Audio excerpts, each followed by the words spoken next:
markets overseas? Thank you, Alistair.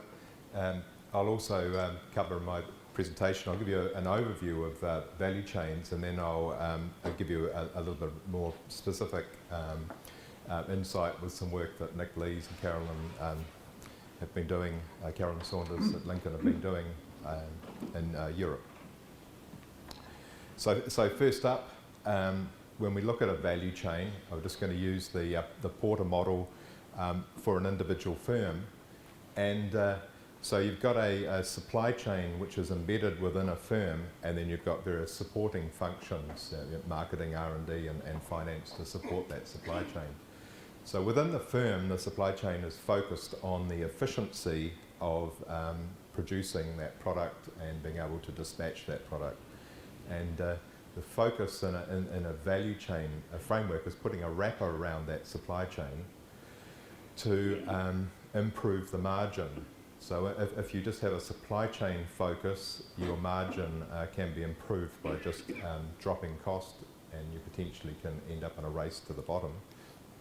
And so a value chain says that we need to know what does the next user or the ultimate user of the product want from the product that we're producing, and how do we differentiate and add value to it.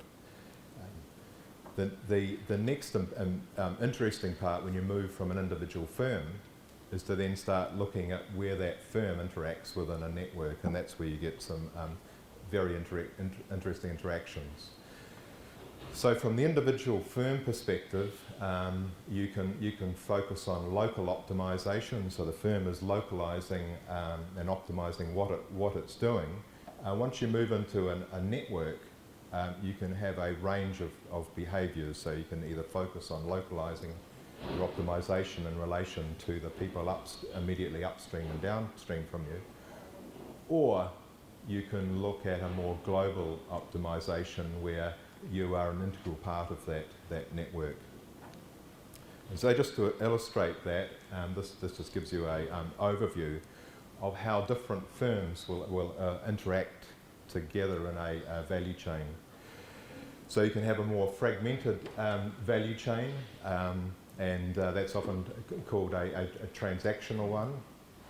So there are quite discrete differences between the firms within that chain, and you can move right through that process through to a fully collaborative chain, where each of the players within that chain are more equal in their governance and involvement in the chain, and they're more globally optimised in relation to value creation across the chain. And then between those two extremes, you've got different players who may take a lead or coordination role on behalf of the other players, and they'll have various interactions and may be gatekeepers for information coming back from the end user, and likewise information coming up. This slide here just illustrates the complexity of those different relationships. So when we're talking about value chains, we're talking about a diversity of differences. So if we're looking at the more fragmented chain, as I said, we're very much more transactional. So we'll have a stronger focus on, say, on price, maybe the quantity that's for sale on a particular day, and it may be some limited quality specification. The relationships can be very short term. The information that's available in relation to that transaction may be quite limited, and you may be distant from the end user of that product. And then as you move through those different types of value chain configuration, other elements become more important. So relationships become more critical as you move towards the more integrated value chain. And increasingly for New Zealand, those relationships have got to span different cultures and languages, and also quite different demographics that in relation to where a producer may be initially targeted in a domestic market, you may be moving into quite different groupings there. So you've got that complexity, and the other critical one is information flows. So the transactional environment is very easy to transact, through, say, a fax machine and a paper invoice.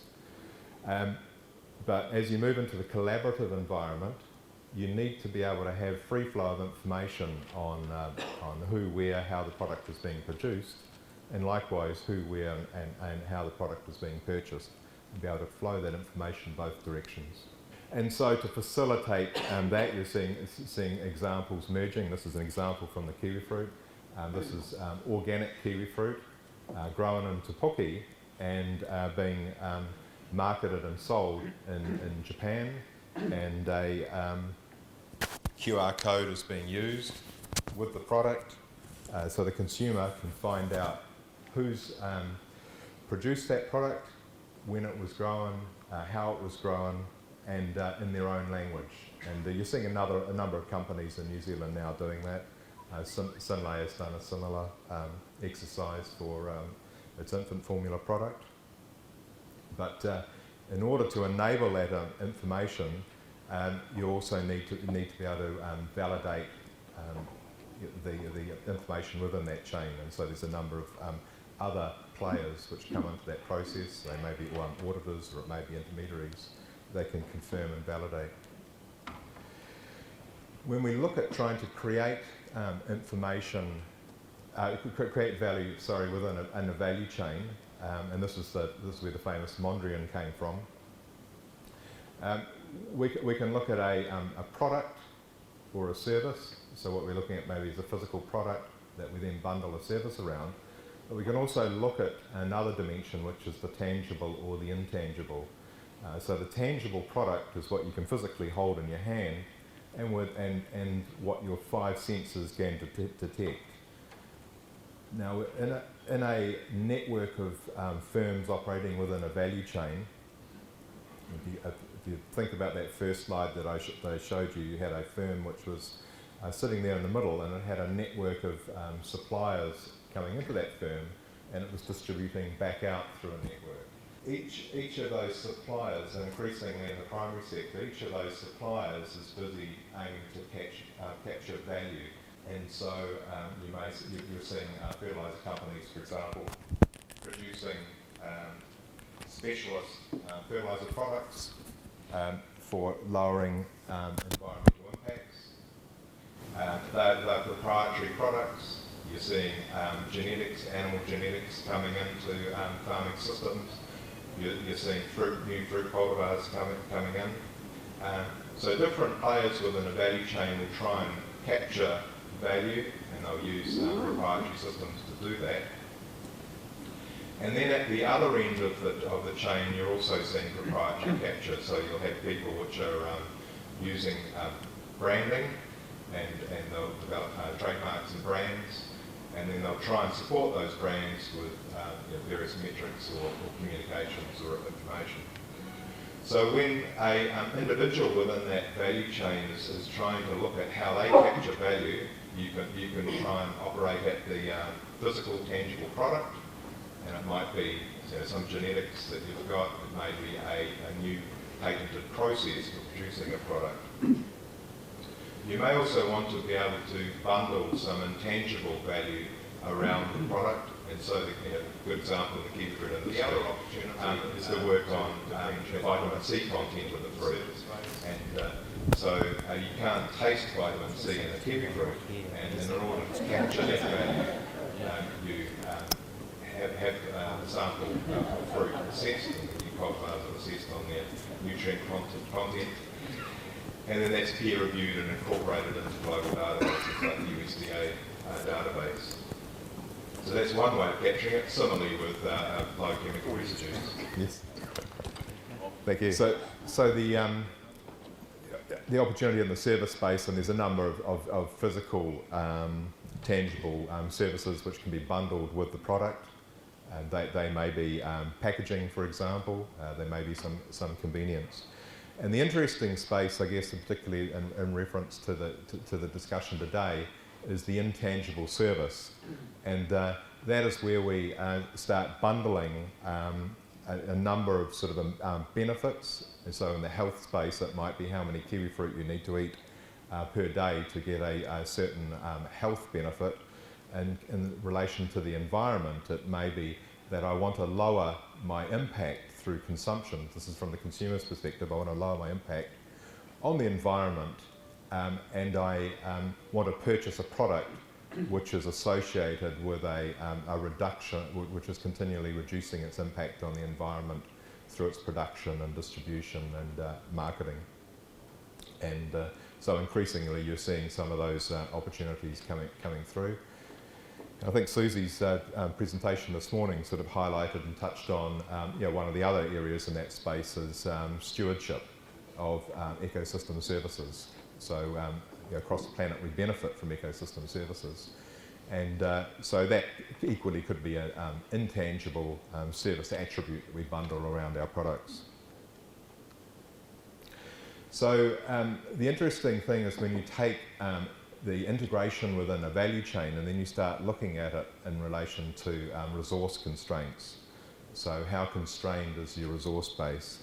And so you start seeing some interesting space which emerges, and across a number of different sectors we're seeing that. Obviously the seafood sector has been through this ahead of many of the land-based industries, but now we're starting to see effects on catchments as well. So what we're seeing is we're seeing people with less integrated value chains, and they've suddenly got resource constraints. And I was at the Rotorua Lake Catchment Symposium last week, and there's discussion both from people from Taupo and then discussion about what was going to occur in the Rotorua Lake Catchment with nitrogen constraints.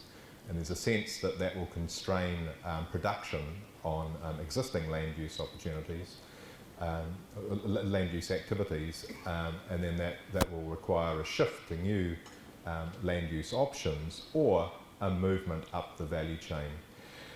And so within that framework of value chain integration and resource constraint, you can see a number of different strategies which could emerge, and they will vary depending on the sector and the constraints that you're facing. But some of those constraints may be we will be able to farm closer to the limit by putting in a lot of sensors into the farming system, and so there's a lot of work on nitrate sensing, for example. Do we use a broad generic model for farming to that limit, or do we fill our fields with lysimeters and sensors to manage to a given leachate level? Likewise, there'll be strategies to move up the value chain, and that's one of the big questions that Paul is exploring with the next set of slides. Now, this slide here, I guess, sort of integrates a number of these elements. So if we look at our production system, and it might be sitting within a given catchment, and you're starting to face constraints, and the discussion out of Taupo, for example, is that costs have continued to rise for farming within the catchment. You're constrained in resource, so there's an economic or a market pressure there. There's societal pressures in relation to wanting to see lake systems or catchments restored. And so you've got a local community that wants to see change in the production system, and there's market competitive pressures on how you can improve the value of what you're producing in that production system. So one of the opportunities is to co-opt both stakeholders within the community and use the value chain approach and sort of link strongly with the end customers or end consumers, and link those into your co-innovation, co-design process to innovate that production system. Once you do that, and this came through with various discussions as well with different people who are doing this, the challenge is how to then capture that back out the other side, and how to build your reputation. So how to build the brands which can operate at a catchment level or at a national level, which link to what you're doing within that catchment. And so that's the real challenge, and we'll explore that with the presentation from Nick Lees. So Nick, they've looked at a primary industry value chain, or several primary industry value chains. They've looked at those within the European context, and then asked particular questions around how those people within that chain value what's happening within a chain. So what are the values that they're looking for back out of that value chain? So if we look at the theoretical framework for what we were talking about before, which is the credence attributes. These are attributes which are sitting up in that top corner of the Mondrian, the intangible service attributes. We've got the ones which we're very familiar with, which is the physical characteristics. That's the taste and the quality attributes, and then we drop down into the experience and search characteristics, and from that we start getting our credence attributes. So credence attributes, many of those are associated with a experience, and they're highly dependent on trust. And Paul will talk about the credence attributes in a little bit more detail. So if we look at this primary industry value chain, which has got producers at one end, and moving through various intermediaries through to what we call gatekeepers. And so they may be wholesalers, they may be food service people, they may be retail customers, who affect how our product from the farm reaches the end consumer. So the research question is, how can the farmer capture a price premium working through these gatekeepers, particularly in the space of credence attributes? So the results from that study that was undertaken, first finding is that producers are starting to make more use of social media to try and communicate their messages through that value chain. They're finding credence attributes can be challenging to put through a value chain with existing gatekeepers. Many of the gatekeepers have their own sort of metrics and credence attributes that you may need to meet. The challenge with meeting those requirements is that they may be standard for a wide range of suppliers from different countries. So the interest in the farmer of being able to differentiate their product has relied on and also communicating additional information through social media beyond what the gatekeeper was requesting. And there's a couple of examples there. There's a Kumanu story, which is a North Canterbury lamb story, which has been communicated through, and that was what one of the value chains that Nick focused on. What Nick found was that there were examples where credence attributes had been successfully communicated through these value chains, and that premiums were being achieved. And some of the examples related to kiwi fruit, wine, and some dairy brands. And what he also found was that some of these credence attributes, sustainable production, and where the product had come from, also strongly related to health and food safety criteria, which may have been ranked more highly by the consumers and the customers. And so they were by themselves not ranked as highly, but they played a significant supporting role in those other attributes. And the example there is there's some premiums which are coming through from wine, and so the wine industry has made a strong focus on sustainable wine production as a way of differentiating its product.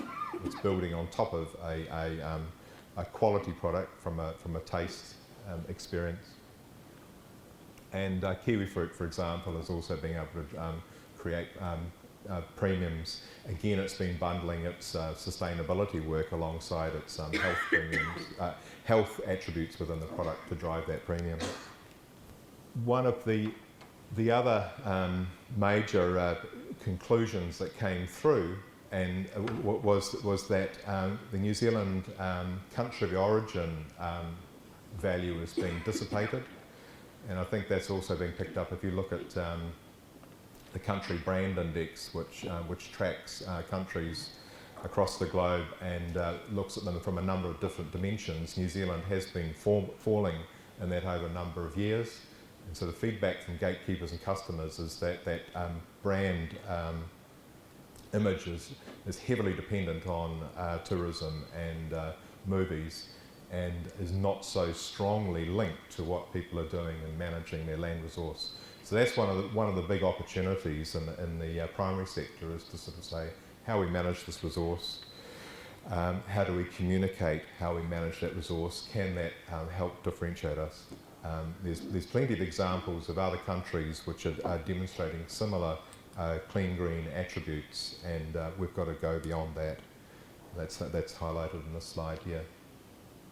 Ireland, for example, is occupying similar space, and so we've got to broaden the narrative. I think we'll leave questions till when after Paul finishes, because our talks are fairly complementary. But this slide is just highlighting the challenge last week, that this is a very real issue in the Rotorua Lakes catchment. Thank you. Very much. All going well, you would have had Caroline Saunders talking to you this afternoon now. She and I are the director and the deputy director of the AERU at Lincoln University, and we have been working for the last 21 months on an MB funded project called Maximising Export Returns, and that's what I'm going to talk about today. So there'll be three parts to the presentation. The first one is about value chains in the agribusiness sector. The second one is the opportunity, and then the third one is some of the evidence that we're collecting in international markets, particularly in Southeast Asia.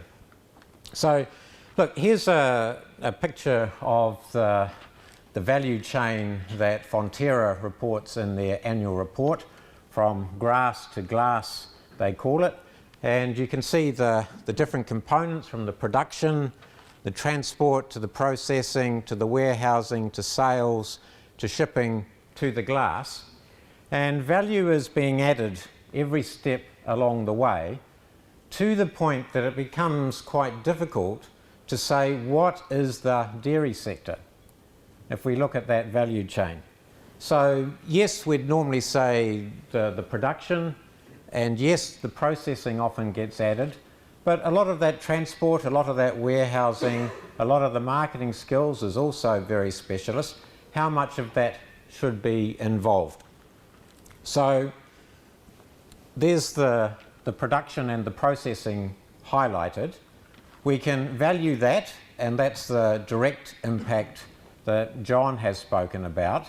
But these other bits, the indirect impacts, the impacts on specialist suppliers of goods and services into the sector, should we include that or not?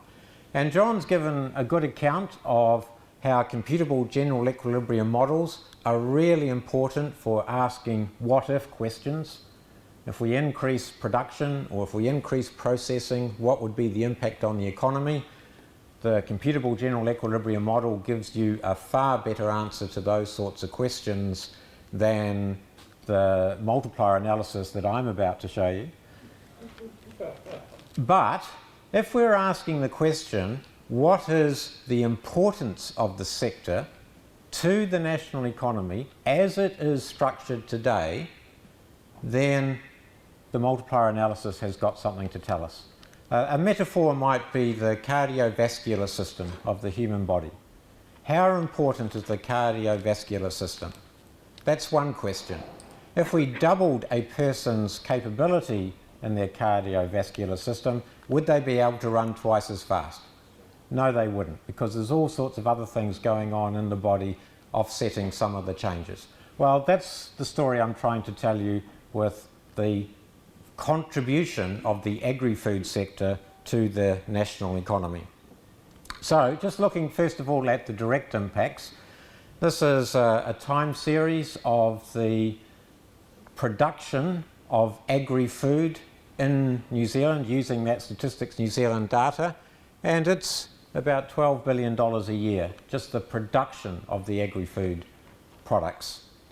If we then include the processing, so this is the processing part of the economy on its own, again concentrating on agri-foods, that's about another $12 billion.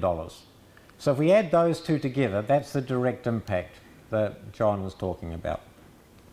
Now, if we talk about the indirect impacts, that's all of those goods and services being supplied into the industry.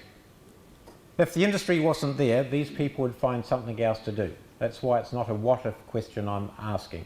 But at the moment, people are investing in specialist skills and capital to meet the demands of the agri-food sector. It's an important part of the New Zealand economy, and it's about $15 billion. And then getting more weaker now, the association, all of those people employed in the direct and indirect industries so far, they in turn spend money into the economy, and this induced impact that I wouldn't want you to put too much weight on is going to add another $12 billion. So the question, is the agri-food sector important for the New Zealand economy as it is currently structured, is undoubtedly yes. It is very important. I don't think this is puffery. I think this is recognising the structure of the economy and seeing agri-food in its place. So there we go, it's 19% if you include the indirect effects, and it's 24 to 25% if you include the induced. That doesn't mean if we put more resources, if we irrigate more fields, we are going to increase output by those sorts of numbers, but it does tell us that when we're thinking about our national and regional innovation systems, when we're thinking about our skills formation ecosystems, when we're thinking about regulatory changes, this is an important part of the New Zealand economy, as important as the cardiovascular system to a human body. Okay, the second thing to take from the value chain is that at the end of the chain is the consumer. And the consumer has to pay the whole value that has been added throughout the value chain and is, in that sense, the source of the value chain. And one of the big issues we face in a forum like this is that the stakeholders are national, but our consumers are by and large international. So there's a potential disjoint between the expectations of domestic stakeholders and international consumers. That adds another dimension to the challenges. So if we are going to make progress, we need to understand the diversity in the international marketplace for our agri-food exports to see how some of those tensions can be mitigated. And the opportunity really is from commodity end consumer goods recognised for various attributes. And it's for the typical reasons that commodity prices get competed down to the lowest cost producers level and can fluctuate over time in a way that's not very helpful. So what we're trying to do in this project is see how can we have more of our agri-food exports into that consumer good end rather than that commodity end. And there are good examples of this. Fonterra talks about turning the wheel, moving closer to final consumers in order to earn more value for their products, particularly, say, infant formula into China, for example. And that's one way of changing your product mix so that you're more at the consumer end. But the other way that Alistair's introduced is by wrapping more attributes around your product than simply its nutritional value or its taste value or other things that consumers can tangibly touch and hold. A good example of how this works perhaps is the Swiss Army knife.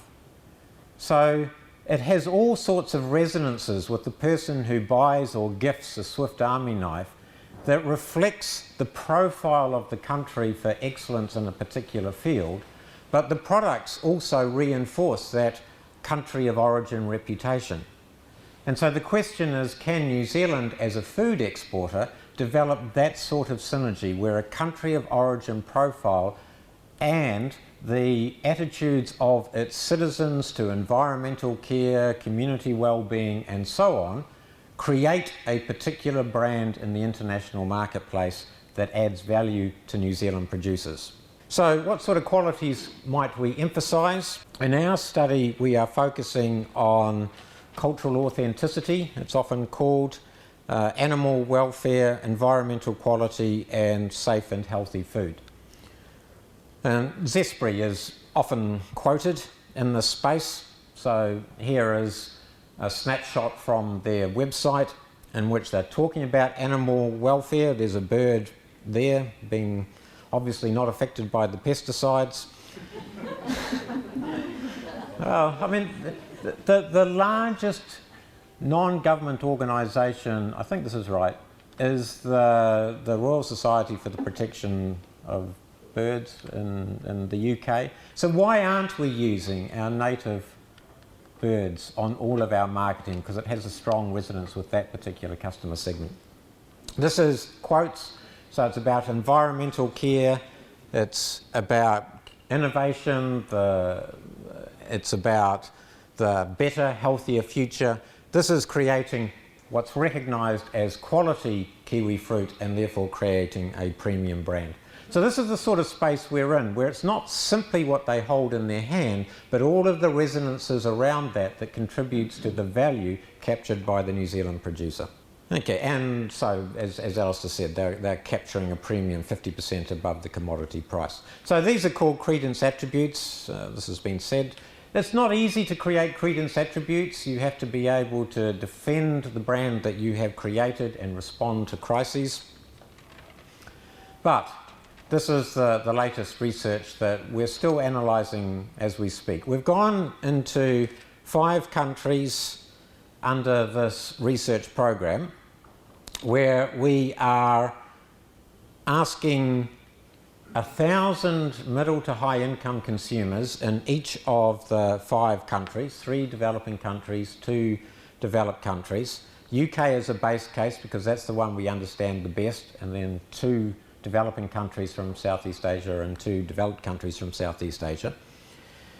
And these are being analysed, as I say, as I speak. But here's some preliminary results, as Caroline would say, not to shut us down, that there's some value in this approach that will help mitigate, not solve, but help mitigate some of the trade-offs that we are facing. So we asked them about their shopping decisions and how important certain attributes are. There is some sophisticated discrete choice modelling. It's not reported values. We're giving people choices and asking them to make trade-offs in their shopping basket and using that to calculate a willingness to pay. More about that on another occasion. But let's just start with the first question of how important do you think attributes are when purchasing food and beverages? And these are the usual suspects, if you like. These are the ones that you would expect to rank very highly. So, oops, it's gone forward a page. So, let's come back. Quality, price, health enhancing, nutritional value, food and safety, all pretty high. Health enhancing, not so much in Japan and the UK, quite important in the developing countries. Okay, move on now to some of the credence attributes, and straight away you'll notice these are not as high. So we're not saying that this replaces the traditional importance of quality and price and so forth, but animal health, animal welfare, social responsibility, traditional cultures and environmental conditions do feature, particularly in the developing countries rather than the developed countries, where perhaps regulatory systems are stronger. That gives us pause for thought about how can we capture some of that value through the value chains that Alistair has talked about. Next question. Considering safety in food and beverages. So often when we've talked about this to various groups, they've said the key consideration is food safety, and really the other attributes are swamped by the food safety question. This is some classic food safety indicators: hygiene standards, contamination rates, freshness, use by date, tamper-proof packaging. Again, very high. Now we add in the other possibilities to that list, and they also show high values. Not as high, but still high. So animal health, animal welfare, environmental conditions, low pesticides and traceability are important for evaluating safety in food. So you can think that safety is the key attribute, but the way we manage our environment and the way we manage animal welfare and animal health are important for the way consumers value and evaluate food safety. So just highlighting the environment condition one. These are very high numbers.